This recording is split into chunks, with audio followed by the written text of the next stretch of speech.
మంచి హెల్తీగా టేస్టీగా కొంచెం డిఫరెంట్ అయిన ఈ ఓట్స్ ఇడ్లీలు చేసుకున్నారండి. ముందుగా రోల్డ్ ఓట్స్ తీసుకుని కచ్చపచ్చగా రుబ్బుకోవాలి. రుబ్బుకున్న ఓట్స్ మిశ్రమంలో కొన్ని మామూలు ఓట్స్ కూడా వేసి పక్కన పెట్టుకోవాలి. ఇప్పుడు కడాయిలో కొద్దిగా నూనె, శనగపప్పు, మినప్పప్పు, జీలకర్ర, ఆవాలు వేసుకోవాలి.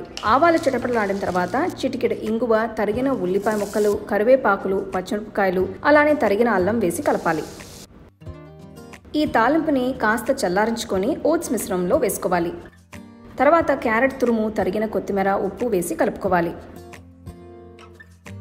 ఇప్పుడు బాగా విస్క్ చేసుకున్న పెరుగు వేసి పిండి మిశ్రమాన్ని కాస్త గట్టిగా కలిపి 5 నిమిషాలు పక్కన పెట్టుకోవాలి. ఇడ్లీ వేసుకునే ప్లేట్స్లో నూనెతో గ్రీస్ చేసుకుని పిండి మిశ్రమం వేసుకోవాలి. ఈ ఇడ్లీలని 15 నిమిషాల పాటు ఆవిరిపైన ఉడికించుకోవాలి. అంతే అండి, మంచి టేస్టీ స్పాంజీ అండ్ ఇన్స్టెంట్గా చేసుకునే ఓట్స్ ఇడ్లీలు రెడీ. వీటిని మీరు మీకు నచ్చిన చట్నీతో కానీ సాంబార్తో కానీ పెట్టుకుని వేడివేడిగా తింటే అబ్బా అద్రింది.